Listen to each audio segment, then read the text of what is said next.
1. Introduction. My name is Frida. I am 26 years old. I work as a nanny. I used to live in a small apartment in the city. One day, I received a job offer. It was from the Harris family. This family was very wealthy. Their house was very large. The pay for the job was also good. I felt very lucky to get this new position. The Harris family included 4 people. There was Michael, who was the father. There was Anita, who was the mother. They had 2 children. The daughter was Emma, and she was 5 years old. The son was Leo, and he was 3 years old. My main responsibility was to care for Emma and Leo every day. I moved into their big home. I unpacked my things in my new room. My work began right away. I made the children's meals. I played with them in the garden and inside the house. I read them bedtime stories. I made sure they were always safe and happy. I quickly became a part of their daily life. Michael, the father, was a kind man. He always spoke to me nicely. However, he was often absent. He worked at a law firm, which meant he usually came home late in the evening. He was a busy man. Anita, the mother, was different. She stayed at home most of the time. She always looked perfect, with stylish clothes. But she was often distant. She did not talk much to me. She also watched me very carefully. Her eyes were sharp, as if she was always observing my every move. This constant observation made me feel a little uneasy. One evening, after the children were asleep, Michael spoke to me. "Frida," he said, "you are doing a great job." He smiled. "I trust you with my children." His words made my heart feel warm. It was good to know that he valued my work and trusted me. I felt appreciated in my new role. However, Anita's watchful eyes never stopped. Her constant scrutiny kept me on edge. I always tried my best to do everything perfectly. I wanted to make sure I did not make any mistakes.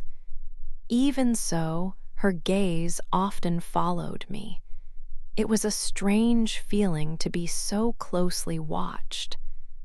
I was happy to have the job and care for Emma and Leo, but Anita's presence made me feel a constant tension. 2. A secret. One afternoon, a few weeks into my job, Anita told me she was going to yoga. I stayed with Emma and Leo, playing games and reading books. Later, I needed to take the trash outside. As I walked to the bins, a black car stopped in front of the house. A tall man got out. Anita opened the front door. She had a soft smile I had never seen before. The man walked to her and she kissed him quickly. Then she pulled him inside and the door closed. I stood frozen. My heart beat very fast. I did not mean to see it, but I did. Anita was kissing a man who was not Michael. I understood she was having an affair. It was a shock. The knowledge made me feel anxious. A cold knot formed in my stomach. I thought about Michael. He was kind and honest, always working hard for his family. He trusted his wife. He did not deserve this secret. I felt terrible for him. That night, I could not sleep. The image of Anita and the man was stuck in my mind. It was a terrible secret. I wished I could forget it. I turned in my bed, but sleep would not come. The house was quiet, but my mind was loud with worry. The next morning, I was in the kitchen making breakfast for the children. Anita walked in. She looked at me for a long moment. Her face was calm, but her eyes were sharp and held a warning. "Frida," she said, her voice very low, almost a whisper, "keep your mouth shut." My hands shook a little as I held the spoon. I looked at her, my own eyes wide with fear. "You saw nothing," she continued. Her voice was soft, but it held a clear, strong warning. Her eyes stared into mine, dangerous. I knew exactly what she meant. I had to stay silent. The secret was now mine, a heavy burden. 3, a hard choice. Anita came into my room. The children were sleeping and the house was quiet. It was late in the evening. Anita closed the door behind her. She did not smile. Her face was serious. She walked closer and took out a thick white envelope from her bag. "Here," she said. Her voice was low. "This is for you, $5,000. She placed the envelope on my table. "You will not say a word about what you saw. This money will buy your silence." My eyes looked at the envelope. My hands started to shake a little. $5,000 was a lot of money for me. I thought about my small apartment and my old car. This money could help me with many problems. It could make my life easier. I could pay off some debts or save for a better future. For a moment, I felt a strong desire to take the money. It was a big temptation.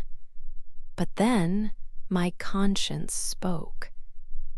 My parents taught me always to tell the truth. They taught me that honesty was important. Lying felt wrong. Lying to Michael, who was kind and trusted me, felt terrible. He was a good man. He did not deserve to be lied to. I knew I could not take the money and keep such a big secret. My heart told me no. I looked at Anita. Her eyes waited for my answer. "I can't," I whispered. My voice was soft but firm. "I cannot take this money, and I won't lie to Michael." Anita's face changed. Her serious look turned into a cold, hard stare. Her lips pressed together. The small smile she had was gone. She looked very angry. "Then you will regret this, Frida," she said. Her voice was sharp. She left the envelope on my bed. Then she turned and walked out of my room. She closed the door loudly behind her. I was left alone. The white envelope was still on my bed. Tears came to my eyes. I felt sad and afraid. I did not want to destroy their family. I knew telling the truth could cause big problems. But I also knew I could not live with the lie. I could not keep such a dirty secret from Michael. It was a very hard choice, but I had made it. I hoped I had done the right thing. For the truth. One evening after Michael came home, I knew it was time. My heart beat fast. I felt scared, but I also knew I had to be brave. I asked him if we could talk. My hands were shaking a little. I took a deep breath. Then I began to speak. I told Michael everything. I told him about the black car and the tall man. I told him how Anita had opened the door and kissed him. I saw it by accident when I took out the trash. Then I told him about the white envelope and the $5,000. I told him that Anita wanted me to keep quiet. She wanted to buy my silence. I told him I refused the money because I could not lie to him. At first, Michael did not move. He just stood very still. His face became very pale. It was hard to see his pain. After a long moment, he spoke. "Thank you for telling me, Frida," he said. His voice was quiet, but his eyes showed how much he was hurting. I felt sad for him. He was a kind man, and he did not deserve this. That week, the house changed. It was no longer peaceful. It was full of chaos. Michael hired a lawyer very quickly. There were many loud fights. I could hear them from my room or in the kitchen. The doors closed, but the sounds of their arguments still came through.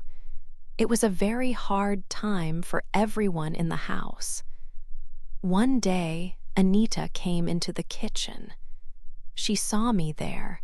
Her face was red and her eyes were angry. "You ruined everything," she shouted at me. Her voice was very loud. I looked at her calmly. "No," I said softly, "you did." I knew I had told the truth, and that was important. A month later, the divorce was final. Michael and Anita were no longer married. Michael moved out of the big house.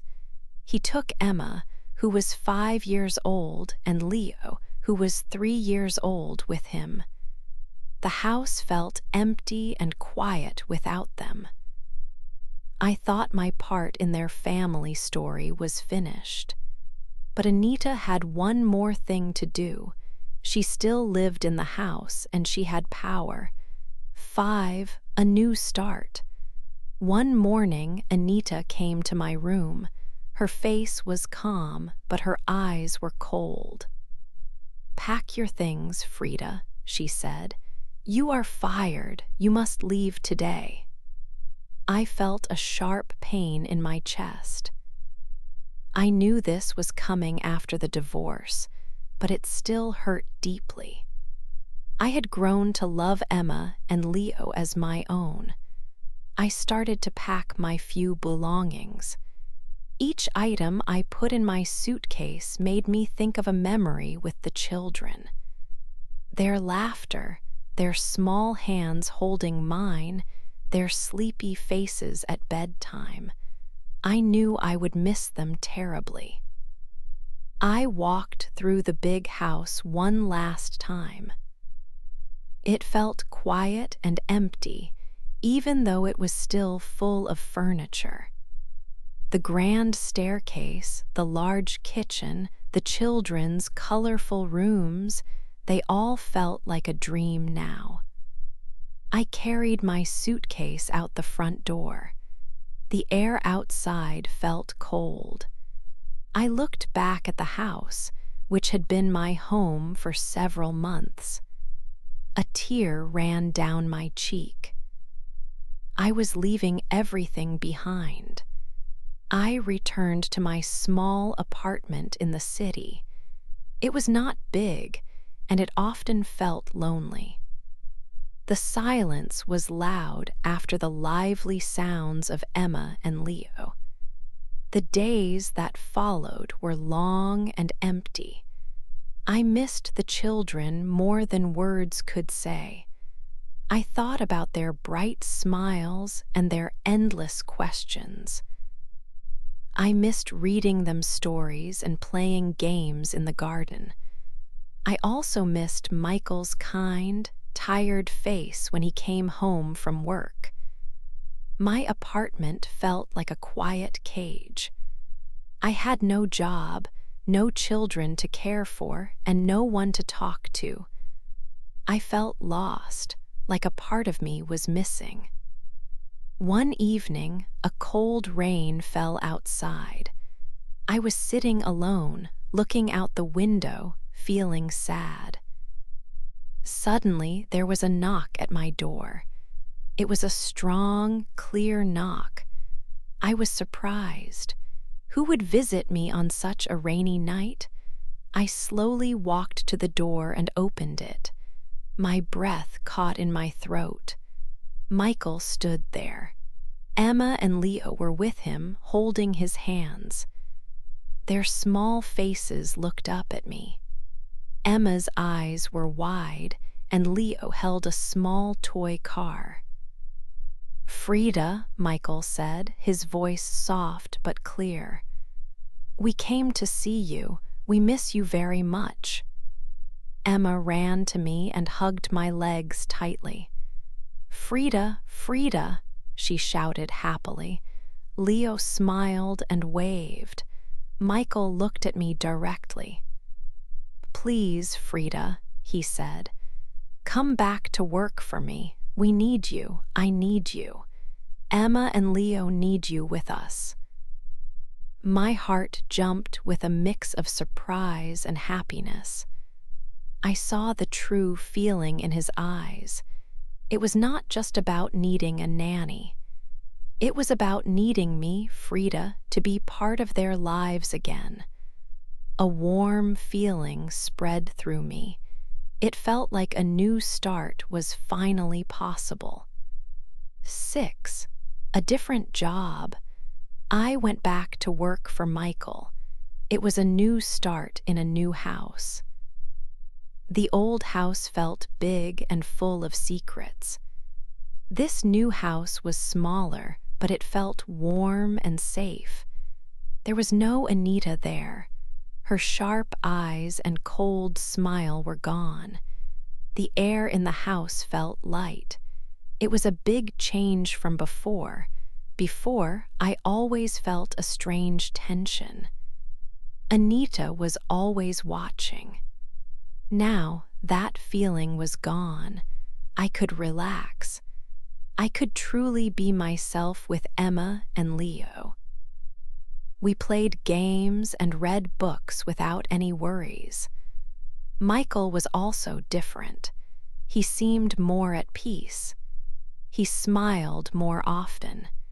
He was still busy with his work, but he made more time for his children and for me. Our daily routine changed. Michael often came home earlier now. Sometimes he would help me in the kitchen while I cooked dinner for the children. He would ask about their day, listening carefully to their stories. He also joined us for playtime. He would laugh loudly as Emma and Leo ran around. It felt like a real family, even though I was still the nanny.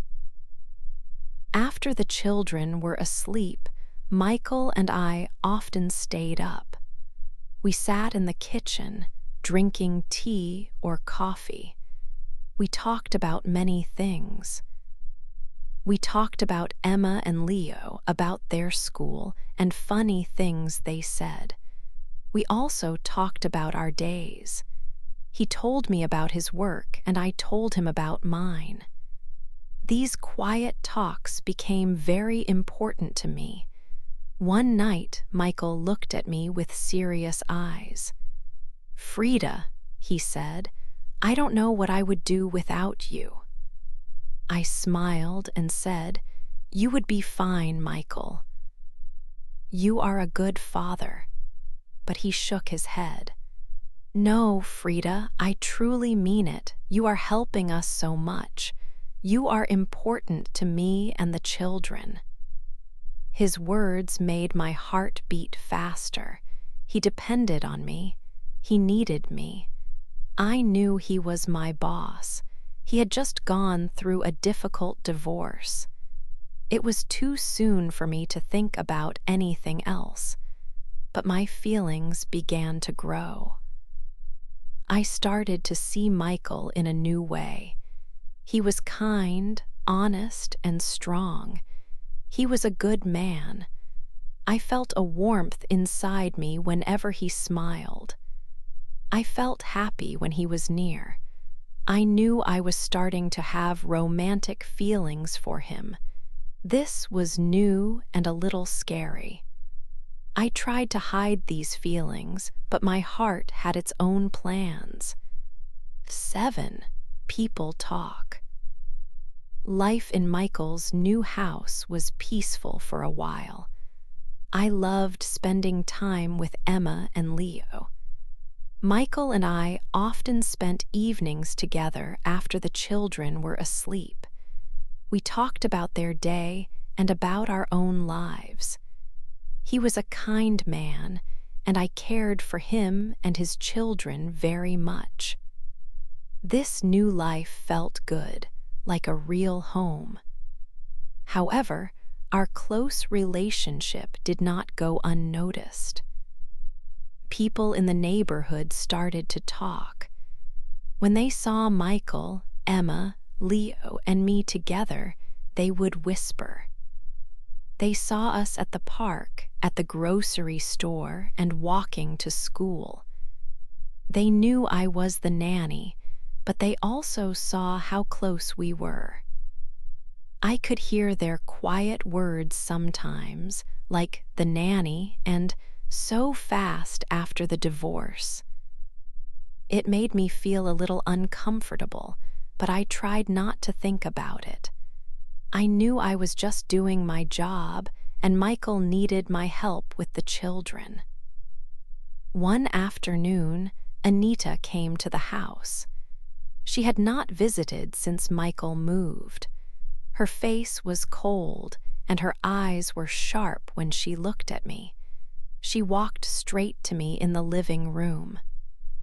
"You are enjoying this, aren't you?" she said, her voice low but full of anger. "You are trying to take my place, take my life." I felt my heart beat faster, but I tried to stay calm. "I am just taking care of Emma and Leo," I replied. "That is my job." My hands were shaking a little, but I hoped she did not see it. I did not want to argue with her, especially not in front of the children. Michael heard her words from the next room. He came quickly into the living room. He stood beside me, looking at Anita. His face was serious. "Frida is family," Michael said to Anita, his voice firm and clear. "She helps me with the children, and I trust her completely. She is not taking anyone's place." He made it very clear that he supported me. His words made me feel strong and safe. Anita looked angry, but she did not say anything more to me. She soon left the house. After Anita left, the house was quiet again. Michael and I helped the children get ready for bed. Later that night, after Emma and Leo were sleeping soundly, Michael and I were in the kitchen. We were cleaning up from dinner. The air felt different, soft and full of unspoken things. Michael turned to me. He reached out and gently took my hand. His touch was warm and careful. In that moment, without any words, I understood. The feelings between us were clear. My heart felt a mix of surprise and deep happiness. Everything in our lives had truly changed. 8. Our future. Many months went by. My life with Michael, Emma, and Leo became very strong. We were like a real family. Every day, our bond grew deeper. I was no longer just the nanny. I was part of their lives, part of their home. We often went to the park on sunny afternoons. Michael always played games with the children and me. We shared many meals together, full of happy chatter. In the evenings, after the children were asleep, Michael and I would talk for a long time. We laughed a lot, and sometimes we just sat in comfortable silence. These were quiet, happy times for us all. Michael started to take Emma, Leo, and me on small trips. We visited new places and made many good memories. We had dinners together, full of joy and easy conversation. We often shared quiet nights just being together. It felt very natural and right. My biggest secret during these months was my deep love for Michael. I knew he felt the same for me, but we were both careful. We did not want to rush anything. We let our feelings grow slowly and truly. One quiet night, after the children were asleep in their beds, Michael looked at me. His eyes were kind and full of warmth. He took my hand gently. "Frida," he said softly, "I want you to stay with us, not just as Emma and Leo's nanny. I want you to be my partner for our future." Tears came to my eyes. I never thought my life would change so much. I came to his house as a nanny, a young woman looking for a job. I became the woman who told the truth, who stood by him when his world broke apart. I became the woman who helped him and his children find happiness again. I looked at Michael, and my heart felt full. "Yes," I whispered, my voice soft with emotion. "I will stay." It was a choice born from honesty, pain, and a love that had grown through everything. It was real, and it was our future together.